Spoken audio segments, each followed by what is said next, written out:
Welcome to SV news. ముందుగా headlines చూద్దాం.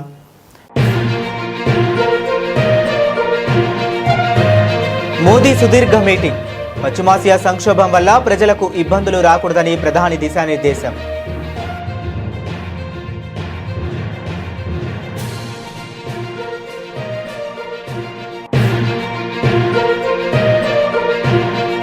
Ebola కలకలం. భారత్ ఆఫ్రికా శిఖరాగ్ర సదస్సు వాయిదా. డిఆర్సీ ఉగాండాలో అంతర్జాతీయ హెల్త్ ఎమర్జెన్సీ.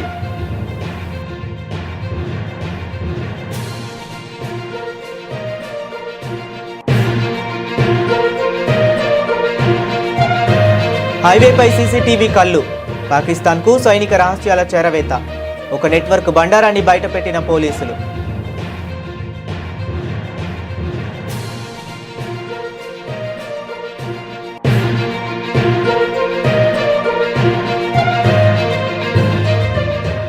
దమ్ముంటే చట్టాన్ని చేతుల్లోకి తీసుకోండి. భోజశాలలో ఎస్పీ వార్నింగ్ వైరల్.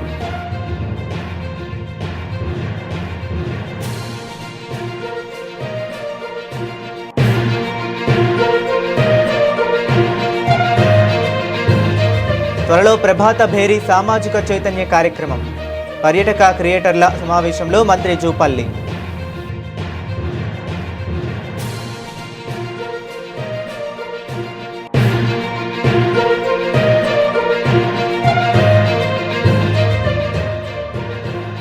సెప్టెంబర్లోగా ప్రాజెక్టుల గ్రౌండింగ్.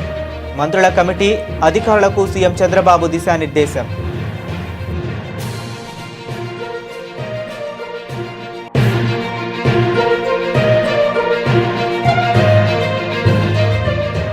రేవంత్ రెడ్డికి భూదోపిడీ మీద ఉన్న శ్రద్ధ భూమిని నమ్ముకున్న రైతుల మీద లేదు.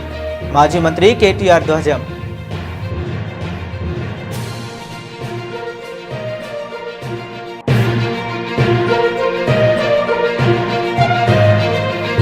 ఏపీలో హత్య రాజకీయాలు చేస్తుంది చంద్రబాబే అన్న జగన్. వైఎస్ఆర్ను పులివెందులకే పరిమితం చేసేందుకు రాజారెడ్డిని చంపారని వ్యాఖ్య.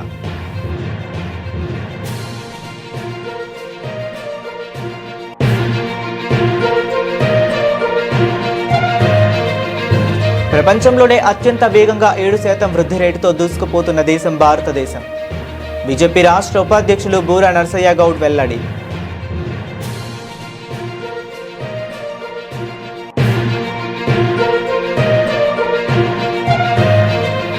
ముగిసిన పండిత్ దీన్ దయాళ్ ఉపాధ్యాయ మహా ప్రశిక్షణ్ అభియాన్ శిక్షణ తరగతులు. ముఖ్య అతిథిగా హాజరైన మంత్రి సత్యకుమార్.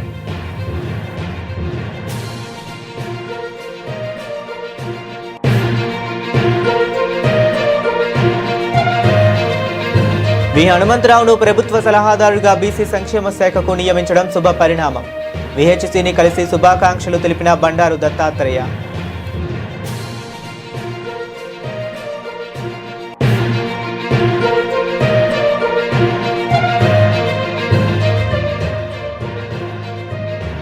పసిడికి బ్రేక్. పరుగులు పెడుతున్న వెండి, స్వల్పంగా తగ్గిన బంగారం ధర.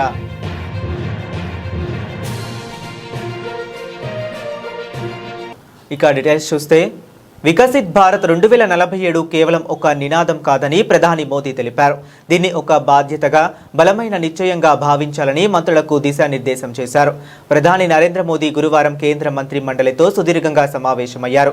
దాదాపు 4.5 గంటల పాటు ఈ భేటీ సాగింది. మూడోసారి అధికారంలోకి వచ్చిన ఎన్డీఏ ప్రభుత్వానికి ఇది ఒక మధ్యంతర సమీక్షగా నిలిచింది.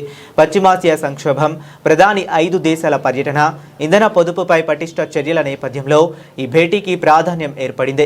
కేంద్ర ప్రభుత్వం ఏదో కీలక నిర్ణయం తీసుకొనుందని జోరుగా ప్రచారం జరిగింది. ఈ సమావేశంలో పాలనా సంస్కరణలు, ప్రభుత్వ పనితీరుపై ప్రధానంగా చర్చించారు. 9కి పైగా మంత్రిత్వ శాఖలు తమ ప్రగతి నివేదికలను ప్రధానికి సమర్పించాయి. అలాగే నీతి ఆయోగ్, కేబినెట్ సెక్రటరీ కూడా భవిష్యత్తు ప్రణాళికలపై ప్రెజెంటేషన్లు ఇచ్చారు. ఫైళ్లను అత్యంత వేగంగా పరిష్కరించిన శాఖలను ఈ సందర్భంగా ప్రధాని ప్రత్యేకంగా అభినందించారు. ప్రభుత్వ నిర్ణయాలు వేగంగా అమలయ్యేలా చూడాలని దిశానిర్దేశం చేశారు. ప్రధాని మోదీ ఇటీవల 5 దేశాల పర్యటన విజయవంతం కావడంపై మంత్రులు ఆయనను సత్కరించారు. పశ్చిమ బెంగాల్ ఎన్నికల విజయాన్ని కూడా ప్రస్తావించారు. విదేశాంగ మంత్రి ఎస్ జయశంకర్ ఈ పర్యటన విశేషాలను వివరించారు. మరోవైపు పశ్చిమాసియా సంక్షోభం, దానివల్ల వచ్చే ఆర్థిక సవాళ్లపై మోదీ చర్చించారు. ఈ సంక్షోభం వల్ల దేశ ప్రజలకు ఎలాంటి ఇబ్బంది ఇబ్బందులు రాకుండా చూడాలని ఆదేశించారు. రక్షణ మంత్రి రాజ్నాథ్ సింగ్ కొరియాలో, ఆరోగ్య మంత్రి జేపీ నడ్డా జెనీవాలో ఉన్నందున ఈ భేటీకి రాలేకపోయారు. ఆఫ్రికా ఖండంలోని కొన్ని దేశాల్లో ఎబోలా వైరస్ కలకలం రేపుతుండటంతో ఢిల్లీలో జరగాల్సిన 4వ భారత్ ఆఫ్రికా ఫోరం సమ్మిట్ వాయిదా పడింది. మే 28 నుంచి 31 వరకు జరగాల్సిన ఈ సదస్సును ప్రస్తుత ప్రజారోగ్య పరిస్థితుల దృష్ట్యా వాయిదా వేస్తున్నట్లు కేంద్ర విదేశాంగ మంత్రిత్వ శాఖ గురువారం ప్రకటించింది. Democratic republic of Congo, Uganda దేశాల్లో ఎబోలా వ్యాప్తి తీవ్రంగా ఉండడంతో ప్రపంచ ఆరోగ్య సంస్థ అంతర్జాతీయ హెల్త్ ఎమర్జెన్సీ ప్రకటించిన నేపథ్యంలో ఈ నిర్ణయం తీసుకున్నారు. ఆఫ్రికా కూటమితో చర్చించి నిర్ణయం సదస్సును వాయిదా వేసే ముందు భారత ప్రభుత్వం, African union chairperson, African union commission మధ్య సుదీర్ఘ చర్చలు జరిగాయి. ఆఫ్రికా దేశాల ప్రతినిధులు, కీలక నేతలు అందరూ పూర్తి స్థాయిలో హాజరయ్యేలా చూడడంతో పాటు ప్రజల ఆరోగ్యాన్ని దృష్టిలో ఉంచుకుని సదస్సును మరో తేదీకి మార్చడమే మంచిదని ఇరు పక్షాలు నిర్ణయించాయి. ఆఫ్రికాలో ఎబోలాను అదుపు చేయడానికి ఆఫ్రికా CDC తీసుకుంటున్న చర్యలకు భారత్ తన పూర్తి సంఘీభావాన్ని, మద్దతును ప్రకటించింది. డబ్బుల కోసం భారతదేశ రహస్యాలను పాకిస్తాన్కు అమ్ముకుంటున్న ఓ వ్యక్తిని పంజాబ్ పోలీసులు అరెస్ట్ చేశారు. పఠాన్కోట ప్రాంతంలో భారత సైన్యం పారామిలిటరీ కదలికలకు సంబంధించిన సున్నితమైన సమాచారాన్ని పాకిస్తాన్లోని తన హ్యాండర్లతో పంచుకున్న ఒక అనుమానిత గూఢాచార నెట్వర్క్ను బండారాన్ని పోలీసులు బయటపెట్టారు. చెక్ ధారీవాల్ గ్రామానికి చెందిన బల్జిత్ సింగ్ అలియాస్ బిట్టు అనే వ్యక్తి ఈ దేశ ద్రోహానికి పాల్పడినట్లు పోలీసులు గుర్తించారు. అతడు భారత సైన్యం పారామిలిటరీ దళాల కదలికలపై నిఘా పెట్టేందుకు జాతీయ రహదారి 44లోని ఒక వంతెన సమీపంలోని దుకాణంలో CCTV కెమెరాను ఏర్పాటు చేసినట్లు పోలీసులు గుర్తించారు. ఆ CCTVలోని సమాచారాన్ని పాకిస్తాన్కు పంపినట్లు సీనియర్ పోలీస్ అధికారి దల్జిందర్ సింగ్ ధిల్లాన్ తెలిపారు. देखो कल ਸਾਡੇ CIA ਟੀਮ ਪਠਾਨਕੋਟ ਨੂੰ ਗੁਪਤ ਸੂਚਨਾ ਮਿਲੀ ਸੀ ਕਿ ਬਲਜੀਤ ਸਿੰਘ ਜਿਹੜਾ ਹੈਗਾ, ਬਲਜੀਤ ਸਿੰਘ ਬੀਤੂ ਆ, ਇਹ ਪਿੰਡ ਧਾਰੀਵਾਲ ਚੱਕ ਦਾ ਰਹਿਣ ਵਾਲਾ ਆ। ਧਾਰੀਵਾਲ ਚੱਕ ਪੁਲਿਸ ਸਟੇਸ਼ਨ ਸਦਰ ਦੇ ਵਿੱਚ ਆਉਂਦਾ ਹੈਗਾ। ਉਹ ਤੇ ਉਹਦੇ 3 ਸਾਥੀ ਜਿਹੜੇ ਹੈਗੇ ਆ, ਇਹ ਪਠਾਨਕੋਟ ਵਿੱਚ ਜਿਹੜਾ ਨੈਸ਼ਨਲ ਹਾਈਵੇ 44 ਆ, ਜਿਹੜਾ ਕਿ ਪਠਾਨਕੋਟ ਤੋਂ ਜੰਮੂ ਨੂੰ ਜਾ ਰਿਹਾ, ਉਹਦੇ ਰਸਤੇ ਵਿੱਚ ਸੁਜਾਨਪੁਰ ਦਾ ਜਿਹੜਾ ਅੱਡਾ ਆਉਂਦਾ, ਉਸ ਅੱਡੇ ਦੇ ਉੱਤੇ ਇਹਨਾਂ ਨੇ ਜਾਸੂਸੀ ਕਰਨ ਵਾਸਤੇ ਕੈਮਰੇ ਲਗਾਏ ਸੀ। ਇਹ ਸੰਵੇਦਨਸ਼ੀਲ ਜਗ੍ਹਾ ਹੈਗੀ ਆ, ਇੱਥੋਂ ਹਰ ਤਰ੍ਹਾਂ ਦੀ ਜਿਹੜੀ ਮੂਵਮੈਂਟ ਕੈਚ ਕਰਨ ਵਾਸਤੇ ਜਿਹੜੇ ਕੈਮਰੇ ਲਗਾਏ ਗਏ ਸੀਗੇ ਤੇ ਇਹਨੂੰ ਕੱਲ ਗ੍ਰਿਫਤਾਰ ਕੀਤਾ ਗਿਆ। ਇਹਦੀ ਜਿਹੜੀ ਹੈਗੀ ਸਖਤੀ ਨਾਲ ਪੁੱਛਗਿੱਛ ਕੀਤੀ ਗਈ। ਪੁੱਛਗਿੱਛ ਉਪਰੰਤ ਜਿਹੜੀ ਹੈਗੀ ਆ ਉਸ ਜਗ੍ਹਾ ਦੀ ਨਿਸ਼ਾਨਦੇਹੀ ਕੀਤੀ ਗਈ ਔਰ ਉਸ ਜਗ੍ਹਾ ਤੋਂ ਜਿਹੜੇ ਸਟੈਂਡ ਲੋਨ ਇੰਟਰਨੈਟ ਬੇਸਡ ਆ ਉਹ ਕੈਮਰੇ ਜਿਹੜੇ ਹੈਗੇ ਆ ਪੁਲਿਸ ਨੇ ਰਿਕਵਰ ਕਰ ਲਏ ਆ। ਇਹਦੇ ਵਿੱਚ ਇਹਦੇ ਪਿੱਛੇ 3 ਸਾਥੀ ਹੋਰ ਆ। ਇਹਦੇ ਇੱਕ ਲੌਜਿਸਟਿਕਸ ਪ੍ਰੋਵਾਈਡ ਕਰਵਾ ਰਿਹਾ ਲੋਕਲ ਤੇ 2 ਜਿਹੜੇ ਹੈਗੇ ਆ ਉਹ ਫਰਦਰ మధ్యప్రదేశ్లోని భోజశాల వివాదాస్పద కట్టడం కేవలం హిందూ దేవాలయమేనని మే 15న రాష్ట్ర హైకోర్టు తీర్పునిచ్చిన విషయం తెలిసిందే. అంతకుముందు వరకు అక్కడ ప్రతి శుక్రవారం ముస్లింలు నమాజ్ చేసేందుకు అనుమతి ఉండేది. అయితే కోర్టు తీర్పు తర్వాత వస్తున్న మొదటి శుక్రవారం కావడంతో అక్కడ ఉద్రిక్తతలు తలెత్తకుండా పోలీసులు భారీ భద్రతను ఏర్పాటు చేశారు. ఈ క్రమంలో ధార్ జిల్లా పోలీస్ సూపరింటెండెంట్ సచిన్ శర్మకు సంబంధించిన ఓ వీడియో సోషల్ మీడియాలో వైరల్ అవుతుంది. ఆయన జీపుపై నిలబడి అల్లరి మూకలను గట్టిగా హెచ్చరించారు. ఎవరికైనా చట్టాన్ని చేతుల్లోకి తీసుకోవాలనే ధైర్యం ఉంటే రేపు ప్రయత్నించి చూడండి, మేము పూర్తిగా సిద్ధంగా ఉన్నాం, ఎవరిని వదిలిపెట్టం అంటూ ఎస్పీ సవాల్ విసిరారు. సోషల్ మీడియాలో ఎలాంటి తప్పుడు ప్రచారాలు చేసినా కఠిన చర్యలు ఉంటాయని హెచ్చరించారు. सोशल मीडिया या मीडिया के माध्यम से माननीय उच्च न्यायालय के निर्णय का गलत अनुवाद कर रहे हैं, गलत इंटरप्रिटेशन कर रहे हैं, मैं उनको आखिरी बार समझाइश देने आया हूं।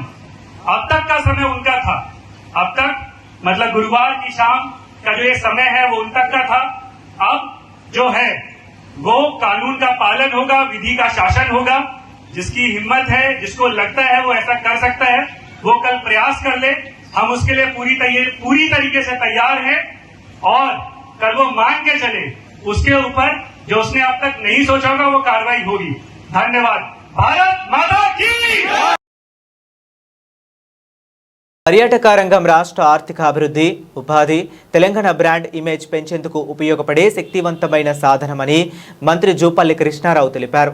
డిజిటల్ వేదికల్లో తెలంగాణ ప్రకృతి అందాలు, చారిత్రాత్మక వైభవం, సంస్కృతి సంపదను ప్రపంచానికి చాటాలని ఆయన పిలుపునిచ్చారు. ప్రజాపాలన ప్రగతి ప్రణాళికలో భాగంగా పర్యాటక వారోత్సవాల సందర్భంగా బేగంపేట టూరిజం ప్లాజాలో నిర్వహించిన తెలంగాణ పర్యాటక క్రియేటర్ల సమావేశంలో మంత్రి పాల్గొన్నారు. రాష్ట్ర వ్యాప్తంగా వివిధ జిల్లాల నుంచి వచ్చిన సోషల్ మీడియా ఇన్ఫ్లుయెన్సర్లు ఇచ్చిన సలహాలు, సూచనలు స్వీకరించి పర్యాటక రంగాన్ని మరింత మెరుగుపరుస్తామని చెప్పారు. ఈ సందర్భంగా ఆయన తెలంగాణ రాష్ట్ర పర్యాటక శాఖ నూతన మెటా ఖాతా, అధికారిక ఇన్స్టాగ్రామ్ హ్యాండిల్స్ ను ఆవిష్కరించారు. తెలంగాణ చారిత్రక కట్టడాలు, వారసత్వ సంపద, హస్తకళలు, చేనేత, కలంకారీ కళా వైభవాన్ని ప్రతిబింబించే టైమ్లెస్ తెలంగాణ వీడియోను ప్రదర్శించారు.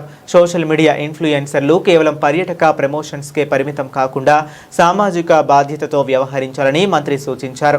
తెలంగాణ సంస్కృతి, వారసత్వం, ఆతిథ్యాన్ని ప్రపంచానికే పరిచయం చేయడంలో క్రియేటర్లు భాగస్వాములు కావాలని మంత్రి కోరారు. ఉత్తమ ప్రతిభ కనబరిచే టూరిజం క్రియేటర్లకు ప్రభుత్వం తరపున అవార్డులు, ప్రత్యేక ప్రోత్సాహకాలు అందజేస్తామని మంత్రి జూపల్లి ప్రకటించారు. అట్లాగే యూట్యూబర్స్, అట్లాగే బ్లాగర్స్, అట్లాగే మా మీడియా మిత్రులు ఉన్నటువంటి వివిధ ఛానల్స్, వివిధ ప్రింట్ మీడియా, ఎలక్ట్రానిక్ మీడియా, మీ ద్వారా మాత్రమే అది సాధ్యమవుతుంది. మేము కొంత ఇనిషియేటివ్ తీసుకుని అంతే ప్రయత్నం చేస్తాం. What ever best we can do from our department with all our team. So కాబట్టి దీన్ని మనం ఆ ప్రాధాన్యత ఇవ్వాలి. ఇది కూడా క్యారీ చేయాలి. ఇదే మనం రాష్ట్రం మాదిరిగా, చక్కెర మాదిరిగా సంపాదన తిరిగేటువంటి వాళ్ళు ఉంటారు కనుక బాధలు ఎప్పటికీ ఉంటాయి, కష్టాలు ఉంటాయి, ఉన్నవాడు లేని వాళ్ళు. సో అది జరగాలప్పుడు. రెండవది ఎందుకు మాట్లాడారు, ఈ దేవాలయాలు వాటి యొక్క ప్రాముఖ్యత, ప్రాశస్త్యం తెలవాలంటే ముఖ్యంగా చూసి టెంపుల్ స్ట్రక్చర్ చూసి వస్తేనే కాదు. సో దాని గురించినటువంటి చరిత్ర మొత్తం కూడా చెప్పాలి, తెలియదు.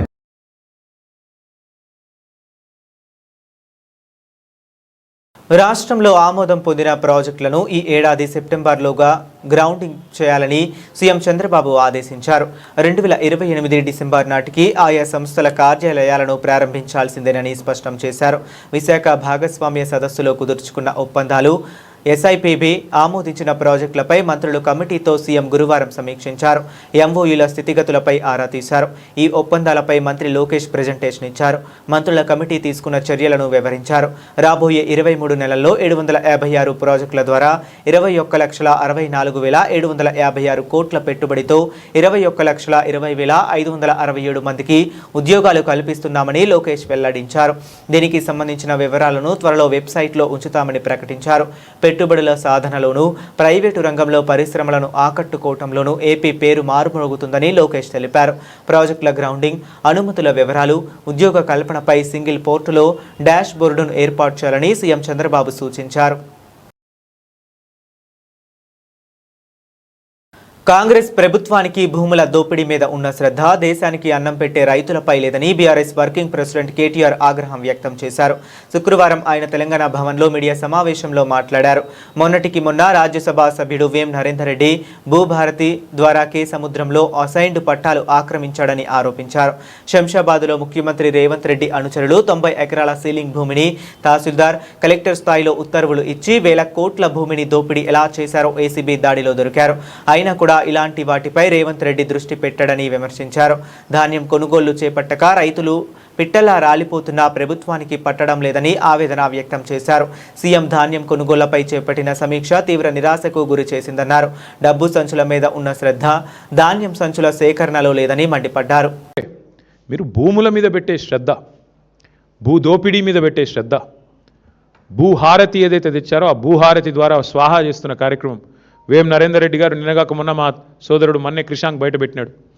ఎట్లా కే సముద్రం మండలంలో అసైన్డ్ పట్టాలను రాయించుకున్నాడు, భూహారతి ద్వారా ఎట్లా స్వాహా చేసినాడు మా సోదరుడు బయటపెట్టాడు. నిన్న శంషాబాద్లో ఎంఆర్ఓ గారి కార్యాలయం మీద ఏసీబీ రైడ్ అయితే అక్కడ కూడా జరిగిన భూదోపిడి. ముఖ్యమంత్రి గారి అనుచరుడు 90 ఎకరాల సీలింగ్ భూమిని ఎంఆర్ఓ స్థాయిలో, కలెక్టర్ స్థాయిలోనే ఉత్తర్వులు ఇచ్చేసి ఉత్తర్వులు కూడా ఉన్నాయి, కావాలంటే మీకు ఇస్తాను. దోపిడీ ఎట్లా చేశారు, 1000 కోట్ల విలువైన భూమిని నిన్ననే ఏసీబీ రైడ్లో దొరికినారు. వీటి మీద ముఖ్యమంత్రి గారి దగ్గర సమాధానం ఉండదు. వాటి మీద ఉన్న శ్రద్ధ, వాటి మీద ఉన్న ఆసక్తి, భూ కొనుగోళ్ళు, భూ దందాల మీద ఉన్న శ్రద్ధ భూమిని నమ్ముకున్న రైతు మీద నీకు లేదు. ఇది వాస్తవం. ఉంటే పరిస్థితి ఇట్లా ఉండదు. అందుకే నేననేది ఉత్తమ్ కుమార్ రెడ్డి ముఖ్యమంత్రి గారిని, కాంగ్రెస్ పార్టీ నాయకులని ఒకటే అడుగుతున్నా, ప్లేస్ మీరు డిసైడ్ చేయండి, ఏ ఊరు మీరు డిసైడ్ చేయండి, మేము వస్తాం, మా నాయకులందరం వస్తాం. ఏ సెంటర్ కన్నా పోదాం రాష్ట్రంలో. మీరు కొడంగల్ నియోజకవర్గంలోని ఏ సెంటర్ అయినా మేము రెడీ. ఎక్కడన్నా కూడా మీరు చెప్పినట్టు 80% కొనుగోలు జరిగినాయని మీరు రుజువు చేస్తే ఏ శిక్షకైనా మేము సిద్ధం ముఖ్యమంత్రి గారని నేను విజ్ఞప్తి చేస్తా ఉన్నాను. దయచేసి భేషజానికి పోకండి. అనవసరంగా ఏదో డైలాగులతో, పెద్ద పెద్ద మాటలతో. ఇంకా ఎలక్షన్లు చాలా దూరం ఉన్నాయి, ఇంకా 2.5 ఏళ్ళు ఉంది. ఇప్పటి నుంచే ఎందుకు ప్రతిదానికి రాజకీయం? దయచేసి భేషజానికి పోకుండా, అహంభావానికి పోకుండా, మేము చెప్తున్నాం కదా వీళ్ళెవరు చెప్పడానికని అనవసరపు దీనికి పోకుండా, బ్రోకర్ల పాలవుతున్న ధాన్యాన్ని, మధ్య దళారులు ఏదైతే ఇవాళ గవర్నమెంట్ కొంటలేదు కాబట్టి దళారులకు అమ్ముకునే దుస్థితి ఏదైతే ఆంధ్రప్రదేశ్ రాజకీయాల్లో శవ రాజకీయాలు, హత్య రాజకీయాలు చేస్తుంది చంద్రబాబేనని వైసీపీ అధినేత జగన్ ఆరోపించారు. రాష్ట్రంలో ఎవరిది గొడ్డలి పార్టీ, ఎవరిది గన్ కల్చర్, ఎవరివి కుట్ర రాజకీయాలు అనే అంశాలపై చంద్రబాబు సమాధానం చెప్పాలని ఆయన డిమాండ్ చేశారు. హత్య రాజకీయాలకు తమదే అతిపెద్ద బాధిత కుటుంబం అని జగన్ పేర్కొన్నారు. తమ కుటుంబంలో 3 కీలక వ్యక్తులు బలయ్యారంటూ ఆయన పలు సంచలన విషయాలను ప్రస్తావించారు. 1999 ఎన్నికలకు ఏడాది ముందు చంద్రబాబు సీఎంగా ఉన్నప్పుడే తన తాత రాజారెడ్డి హత్యకు గురయ్యారని, తన తాతను చంపింది టీడీపీ కాదా అని ప్రశ్నించారు.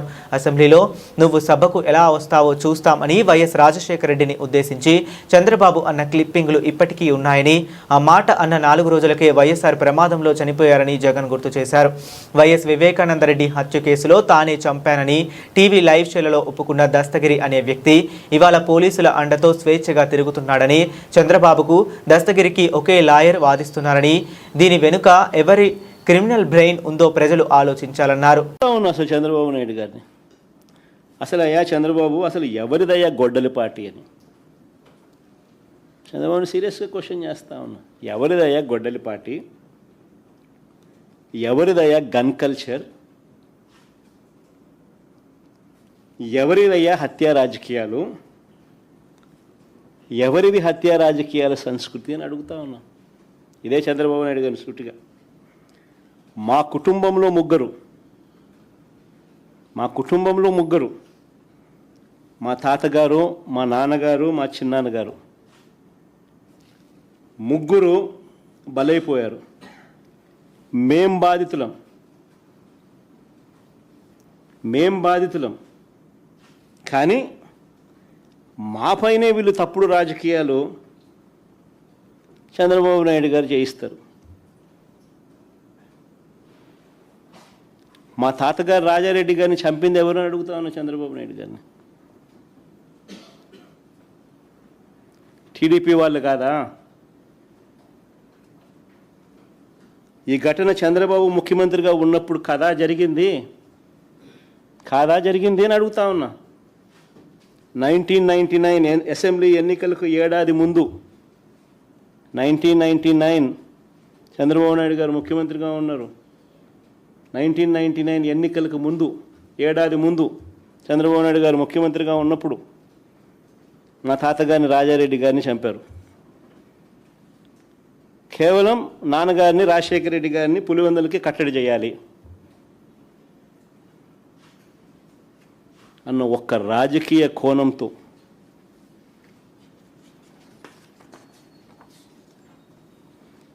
ఆ కేసులో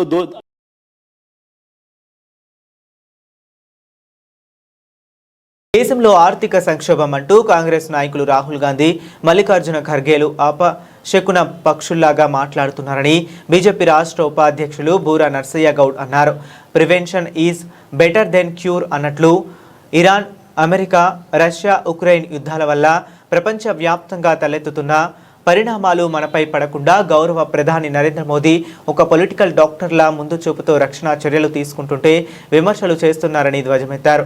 ప్రపంచంలోనే అత్యంత వేగంగా 6.5% నుండి 7% వృద్ధి రేటుతో దూసుకుపోతున్న దేశం భారతదేశం అని తెలిపారు. ఆర్థిక సంక్షోభం అని మొదలే అపశక్న పక్షిలాగా రాహుల్ గాంధీ మరి మల్లికార్జున్ ఖర్గే గారు కాంగ్రెస్ నాయకులు అందరూ చెప్పడం జరుగుతుంది. నిజంగా డాక్టర్ భాషలో చెప్పాలంటే prevention is better than cure. జబ్బు రాకముందు నివారించుకోవడం మంచిది.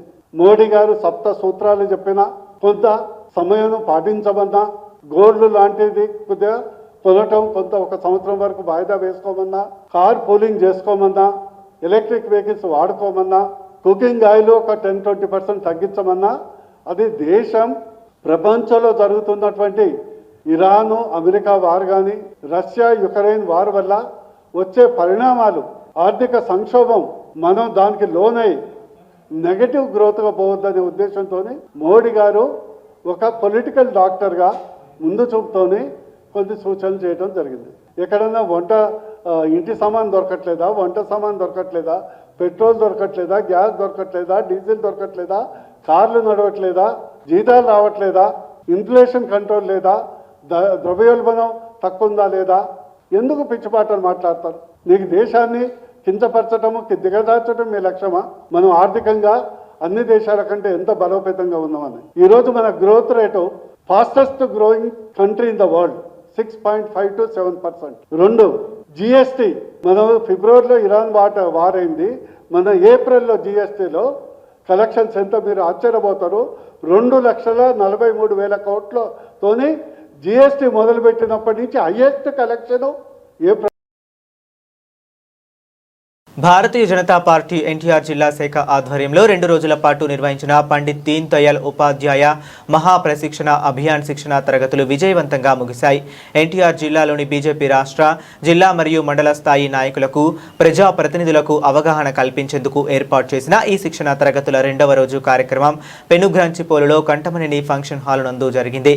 ఈ ముగింపు కార్యక్రమానికి ఆంధ్రప్రదేశ్ రాష్ట్ర వైద్య ఆరోగ్య శాఖ మంత్రి వై సత్యకుమార్ యాదవ్, భారతీయ జనతా పార్టీ రాష్ట్ర కార్యనిర్వహణ కార్యదర్శి నూకల మధుకర్ ముఖ్య అతిథులుగా హాజరయ్యారు. ఇవాళ నిరంతరం పరిశ్రమిస్తున్న దేశ ప్రధాని నరేంద్ర మోడీ గారి మీద బురద జల్లే ప్రయత్నం చేస్తూ ఉన్నారు. నిన్న రాహుల్ గాంధీ ప్రధాని నరేంద్ర మోడీ గారిని, అమిత్ షా గారిని ఉద్దేశించి దేశద్రోహులు అనే పదాన్ని వాడడం జరిగింది. దేనికి నరేంద్ర మోడీ గారు, అమిత్ షా గారు దేశద్రోహులు అన్నారో ఒకసారి రాహుల్ గాంధీ గారు సమాధానం చెప్పాలి. ఎందుకు? చైనాకి మీ తాతగారి లాగా లక్షల వేల ఎకరాల భూమిని దారాదత్తం చేయనందుక, లేదా ప్రతిరోజు ఎక్కడ చూసినా ఉగ్రవాద దాడులు జరుగుతుంటే పాకిస్తాన్ని కట్టడి చేసి ఆర్టికల్ 370ని రద్దు చేసినందుక, లేదా కేవలం రాజకీయ లబ్ధి కోసం ముస్లిం సమాజాన్ని వాడుకుంటూ ఉంటే ట్రిపుల్ తలాక్ని రద్దు చేసినందుక, లేదా ఇవాళ ప్రపంచవ్యాప్తంగా భారతీయులకు దక్కుతున్న గౌరవం కారణంగాన ఏ రకంగా దేశద్రోహులు అంటారో మరి అర్థం కాదు. రాజ్యాంగం గురించి ఏమాత్రం అవగాహన లేని, గౌరవం లేని రాహుల్ గాంధీ గారు అని మాట్లాడడం చూస్తే ప్రజలు నవ్వుకునే పరిస్థితి ఉంది. వాళ్ళ రాజ్యాంగం గురించి మాట్లాడే హక్కు వారికి ఎక్కడిది? మొట్టమొదటి రాజ్యాంగ సవరణ చేసిందే పత్రికా స్వేచ్ఛను హరించడానికి వారి తాతగారు చేయడం జరిగింది. క్రాస్ రోడ్స్, ఆర్గనైజర్ అనే పత్రికల్ని ప్రభుత్వ పనితీరు మీద ప్రశ్నించారని ఆనాడు రద్దు చేసి కోర్టులు సమర్థిస్తే తద్వారా రాజ్యాంగ సవరణ చేసి వాటి మీద నిషేధం విధించారు. 115 సార్లు దాదాపు మీరు రాజ్యాంగ సవరణ చేయడానికి ప్రయత్నాలు చేస్తే ప్రతిసారి మీ కుర్చీ కాపాడుకోవడానికో లేదా తెలంగాణ రాష్ట్ర ప్రభుత్వ సలహాదారుగా బీసీ సంక్షేమ శాఖకు నియమితులైన వి హనుమంతరావుకు బాగ్ అంబర్పేట తన నివాసంలో మాజీ గవర్నర్ బండారు దత్తాత్రేయ కలిశారు. ఈ సందర్భంగా హనుమంతరావుకు శాలువాలతో సత్కరించి శుభాకాంక్షలు తెలిపారు. ఈ సందర్భంగా బండారు దత్తాత్రేయ మాట్లాడుతూ బీసీల కోసం నిరంతరం కృషి చేస్తున్న హనుమంతరావుకు రాష్ట్ర ప్రభుత్వం గుర్తించి తెలంగాణ రాష్ట్ర ప్రభుత్వ సలహాదారుడిగా బీసీ సంక్షేమ శాఖకు నియమించడం శుభ పరిణామం అని తెలిపారు. సీనియర్ నాయకులు వి హనుమంతరావు గారిని మన యొక్క బీసీ అడ్వైజర్గా ఏర్పాటు చేయడం చాలా స్వాగతించదగ్గ విషయం. ఎందుకంటే వారు బీసీల యొక్క ఉన్నటువంటి ఒక ఉద్యోగాల విషయంలో కానీ, వాళ్ళ యొక్క అనేకమైనటువంటి రిజర్వేషన్ల విషయంలో కానీ చిత్తశుద్ధితోటి పార్టీ అనేటువంటి ఒక ఆలోచన లేకుండా పార్టీలకు అతీతంగా అన్ని సంఘాలను కలుపుకొని వెళ్ళేటటువంటి మంచి వ్యక్తిత్వం ఉన్నటువంటి నాయకుడు హనుమంతరావు గారు. బీసీల పట్ల బాగా లోతైన అవగాహన ఉంది. అలాగే అట్టడుగు స్థాయి నుంచి పెరిగినటువంటి ఒక నాయకుడు కాబట్టి తప్పకుండా నాకు విశ్వాసం ఉంది. బీసీలకు తప్పకుండా తెలంగాణలో న్యాయం జరుగుతుందని, రిజర్వేషన్ల విషయంలో కానీ ఉద్యోగాల విషయంలో కానీ తప్పకుండా హనుమంతరావు గారు ఆయనకు ఉన్నటువంటి ఒక చైతన్య స్ఫూర్తితోటి ఆయన ముందుకు. గత కొన్ని రోజులుగా వరుసగా పెరుగుతూ వచ్చిన బంగారం ధరలకు శుక్రవారం స్వల్పంగా బ్రేక్ పడింది. పసిడి ధర కాస్త తగ్గడంతో కొనుగోలు ధరలకు కొద్దిగా ఊరట లభించింది. అయితే వెండి ధర మాత్రం తన పరుగును కొనసాగిస్తూ మరోసారి భారీగా పెరిగింది. గుడ్ రిటర్న్స్ వెబ్సైట్ ప్రకారం ఈరోజు ఉదయం 10:30 సమయానికి హైదరాబాద్ మార్కెట్లో 24 క్యారెట్ల 10 గ్రాముల బంగారం ధర 440 తగ్గి 1,59,490 వద్ద స్థిరపడింది. అలాగే 22 క్యారెట్ల ఆభరణాలు బంగారం ధర 10 గ్రాములకు 400 తగ్గి 1,46,200కు చేరింది. మరోవైపు కిలో వెండి ధర నిన్నటితో పోలిస్తే ఏకంగా 5,000కు పెరిగి 2,95,000కు చేరుకుంది. విజయవాడలో కూడా దాదాపు ఇవే ధరలు కొనసాగుతున్నాయి. దేశంలోని ఇతర ప్రధాన నగరాల్లో ధరలను పరిశీలిస్తే చెన్నైలో 24 క్యారెట్ల బంగారం ధర 1,61,240గా ఉండగా ముంబైలో 1,59,490 ఉంది. దేశ రాజధాని ఢిల్లీలో 24 క్యారెట్ల బంగారం ధర 1,59,640 వద్ద ట్రేడ్ అవుతుంది. దేశవ్యాప్తంగా వెండి ధరలు కిలోకు 2.85 లక్షల నుంచి 2.95 లక్షల మధ్య పలుకుతున్నాయి.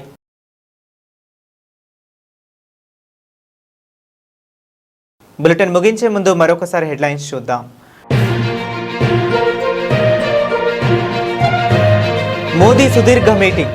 పశ్చిమాసియా సంక్షోభం వల్ల ప్రజలకు ఇబ్బందులు రాకూడదని ప్రధాని దిశానిర్దేశం.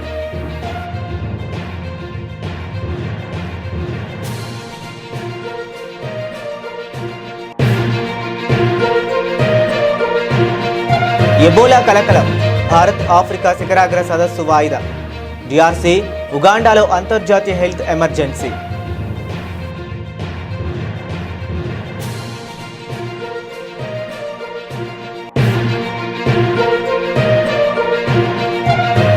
హైవేపై సీసీటీవీ కళ్ళు. పాకిస్తాన్కు సైనిక రహస్యాల చేరవేత. ఒక నెట్వర్క్ బండారాన్ని బయటపెట్టిన పోలీసులు.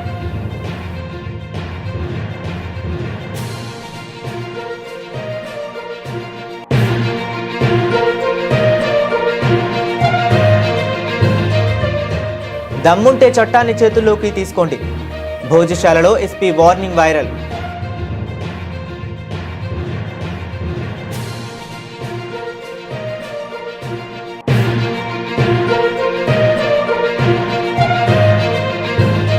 త్వరలో ప్రభాత భేరీ సామాజిక చైతన్య కార్యక్రమం. పర్యాటక క్రియేటర్ల సమావేశంలో మంత్రి జూపల్లి.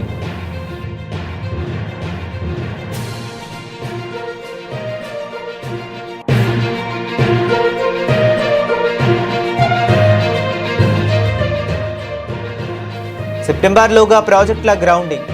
మంత్రుల కమిటీ అధికారులకు సీఎం చంద్రబాబు దిశానిర్దేశం.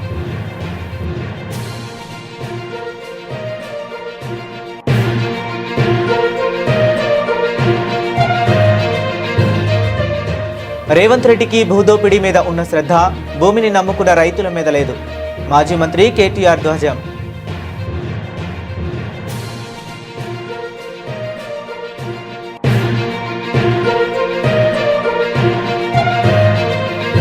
ఏపీలో హత్య రాజకీయాలు చేస్తుంది చంద్రబాబే అన్న జగన్. వైఎస్ఆర్ను పులివెందులకే పరిమితం చేసేందుకు రాజారెడ్డిని చంపారని వ్యాఖ్య.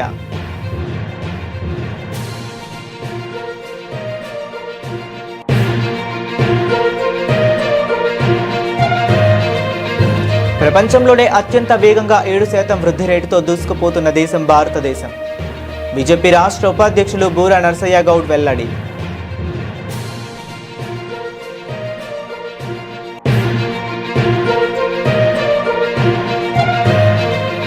ముగిసిన పండిత్ దీన్ దయాళ్ ఉపాధ్యాయ మహా ప్రశిక్షణ్ అభియాన్ శిక్షణ తరగతులు. ముఖ్య అతిథిగా హాజరైన మంత్రి సత్యకుమార్.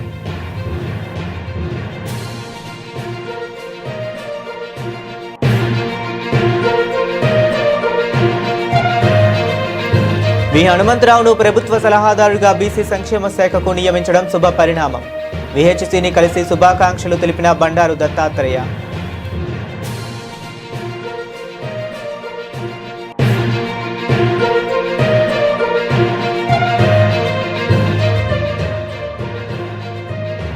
పసిడికి బ్రేక్, పరుగులు పెడుతున్న వెండి, స్వల్పంగా తగ్గిన బంగారం ధర.